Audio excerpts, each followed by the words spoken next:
our first steps to life's greatest lessons. Parents are among God's most precious gifts. They guide, protect, and care for us with love. God's Word reminds us that honoring our father and mother is more than a suggestion.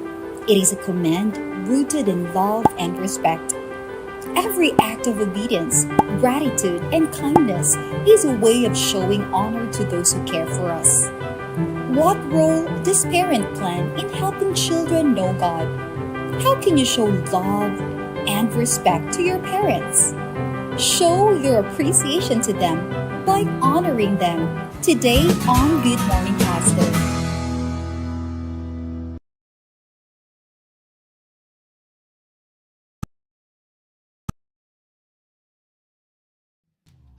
Yes, mga kapaglaom, mainiton nga kabuntagon og mainiton ang ilang pagdawat namo diri sa San Isidro Pangantukan. Og literally among gi-experience, among gi-savor karon mga kapaglaom ang vitamin D. Og makauban nato karon no ang ato ang pinalangga nga district pastor diri sa New Eden Fellowship. Ang atong kauban New Earth Fellowship, si Pastor Genesis Numapas. Good morning, Morning, Pastor. Good morning, ma'am. Good morning, sir. Good morning po sa atong mga kapaglaom. Yes. Thank you. Mga kapaglaom nga nagtan-og, naghanduraw, Yes. naghandom nga makanhi diri sa Bukidnon. Welcome mong tanan. Igna po sila, Pastor. Welcome. Uy, welcome kayo mga igsoon, no? Sada kaya itong view mga igsoon, no? Unang- Ayon tag naamo po din, no? Yes, all right. Mga kapaglaom, we're talking about honoring our parents. Yes. Pastor, we're talking about sa pag-honor, sa paghatag og pagpasidungog sa atong mga kaamahanan nga nagtanaw karon ilabi na sa ato ang mga fathers nga naagyod bitaw kauban sa ilang pamilya og ilabi na katong mga OFW naghandom nga sila unta makabalik makauban ang ilang mga ilang pamilya. Yes. Pastor, unsay kaning pag-command sa Ephesians 6:1-3 unsay gina-command ani sa Ginoo? Kung atong basahon, manigugma kung ang mga kapaglaom, atong makita diha nga kinahanglan atong tahuron, no? Atong respetuhan ang atong mga ginikanan, no? Ganan ko kay ingon siya, children, obey Yes. your parents in the Lord. Kay in the Lord, yan ang in the Lord man, Pastor. Nga ganang specific siya. Obey your parents in the Lord. Bitaw, no? Kung atong basahon, manigugma kung magigsoon, makapangutan na tanganong diha magyud sa Ginoo.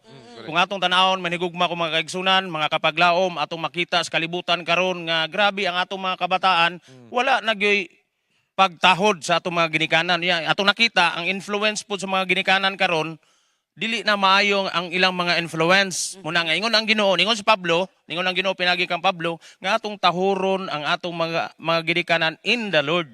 So meaning, katong mga maayong mga pagtulunan nga gina-instruct sa atong mga ginikanan mo atong tahuron kay dunay mga ginikanan magudron Ma'am Charm nga dili na mao ang ilang influence ngadto sa atong mga kabataan.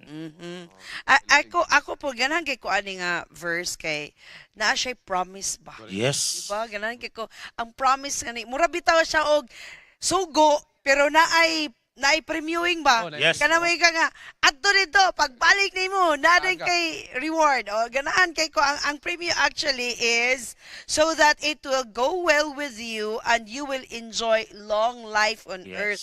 So mataas ang imong kinabuhi. Kinabuhi. And actually this is kanang supporting text ni siya sa katong honor your father Yes. and your mother. Sa one Exodo of the Kapitulo 20, versikulo 12. one of the 10 Yes. commandments. Pastor, nganong importante man ang pagpasidungog sa mga ginikanan labaw na sa pagtan-aw sa Ginoo sa mga ginikanan labi na sa mga amahan. Nganong importante kayo mga kabataan nga atong pasidunggan, atong tahuron ang atong mga ginikanan. Ngano? First, it is a command. Oh. Usa man gud ni kuman, usa ni kasugo sa Ginoo nimo ug nako mga kapaglaom ngadto sa atong mga ginikanan. Second, kaning atong pag-obey, kaning atong pagtahod, kining atong mga maayo nga maning atong paghigugma sa atong mga kabataan, sa atong mga ginikanan suri, muni pagpakita nato sa atong pagigugma usab sa ato nga Dios. So, Kaya sila man nato sila Yes. man ang representative sa Ginoo Oo. diri sa ato sa paggiya, sa paghatag og wisdom, and we are really honoring our fathers, Pastor, no, especially kay kung sa Bible baya kay ang mga patriarchs murag lalaki gyud sa unang kanang pinaka-counted, pinaka-trusted. In fact, ang tanan nga mga priests and Lalaki. prophets, Yeah, yeah. o mga lalaki gyud. So kudos sa mga amahan. Nagi-wisdom ang mga amahan. Pastor, unsa man nato, unsa mga sumbanan nga atong i-obey ang atong mga ginikanan? Unsay mga timailan Nga nga ikaw ga-obey ka, ikaw wala, or unsaon po nato especially in modern generation, no? In this time of generation nga yes, the father, the parents can say something but not totally can kanabitang can force something. Marginal bitaw, Pastor. Unlike sa una manggod nga yes. kanang isilsil gyud sa alimpatakan sa mga bata nga mao gyud ni. Pero lahi naman gud karon. Kung imong tan-awon ang ato mga kabataan karon, ma'am, sir, ato nakita nga doon na sila common word karon. Kanong suguon, hulat sa ma. Unya na. Unya na. Na mo common word sa mga kabataan karon, unya na ma.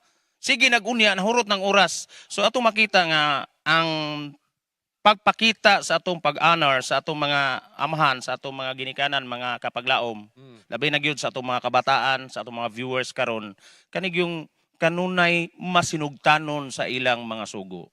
Kung imong kung tan-awon, walay Christian father o Christian mother nga ay lisan na kong term. Kaning walay kanang Diyos nun nga amahan o Diyos nun nga inahan in the right mind nga muhatag nimo og sugo, muhatag nimo og instruction nga magdala nimo sa kalaglagan. Yes. Muna- So tanan gyud no naa sa kaiwan.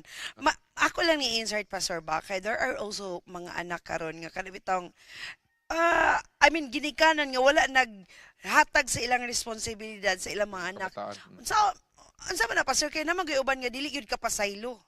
How can we find forgiveness in those kind of situation? Angay ba nga maghuna-huna lang gyud ta nga bisag nakasala akong papa or bisag wala niya buhata yung responsibilidad kay papa nako, ako na lang gyud siyang higugmaon. Ato lang yung hinumduman mga kapaglaom labing gyud sa itong mga kabataan nga mubo ra ang kinabuhi. Oh. Mubo ra gyud ang kinabuhi. Unya kung dili ta makapasaylo, doon na magyud mga ginikanan nga wala nila nahimo ang ilang mga responsibilidad. No? Ato lang yung una-unaon nga mubo ra kayo ang kinabuhi nga magtanom ta og hatred, magtanom tag hayubos ngadto sa atong mga ginikanan. Basin biya og magmahay ta. Lagi. no? Sakto gyud, Pastor, no? Kana gyud, live a life to the Yeah. fullest. Yes. Yes. Pastor, unsa man last na lang gini, unsa man sa Ginoo nga unsaon man nato nga ang ato ang pagtubo nga pagtuo diha sa Ginoo magmalampuson uban sa atong mga ginikanan. Ang paggiya niya. Wow, no? Salamat sa mga pangutana, sir. Pwede na ko ma-relate gamay ang akong experience. Go on, Go, Pastor. Pastor. Sa gagmay pa mi, akong papa, grabe ka bisyoso, ma'am. Grabe ka kung atong tan-awon kaning leader siya sa mga buangon sa mga barangay, no? Leader gyud actually. Mingon to akong papa nga, Chukoy. mga butsukoy, mingon to akong papa, birahan nato ni ana, unsa? Mo gyud mo siya mo leader. Pero sa dihang nagtubo mi ba, kanang kanang nataw ko then ang sulod nako lalaki, ningon akong papa nga dili pwede nga ang akong eksperyensya ma-eksperyensyahan sa akong mga anak. In short, dili gusto akong papa nga mahimo ming bugoy Pareha sa siya. maniya. Pareha siya. Repeat ang Oh. history. So nahimo nga ang nakaayo lang pod kay ang Ginoo nag-introduce sa kamatuoran, dunay individual nga niabot sa balay nga nag-introduce sa kamatuoran. Ug na totally na usab ang akong amahan. Wow. Sa pagpaningkamot sa akong amahan nga mausab mi, imagine ninyo ma'am, nasa mga 2 to 3 kilometers ang among simbahan. No, kay Adventista nga akong mga ginikanan. Ako sungayon ko sa akong papa. Sungayon ko sa akong papa niya akong manghod diri sa Pikas Kamot. Ang sunod na po na diri sa Pikas Kamot. Maabot mi sa simbahan. Taod-taod yun. Unya pag abot dito sa simbahan, kami mayo among plastar, mayo among postura, pero ang among amahan naligo sa singot. Tingot. No, kay gusto lang yun sa akong Father amahan. sacrifice. Yes. Kay gusto lang yun sa among amahan nga dili niya namo makopya ang iyang kinabuhi before. Unya during morning worship, alas 4:30 pukaw na mi ka mag-worship sa morning.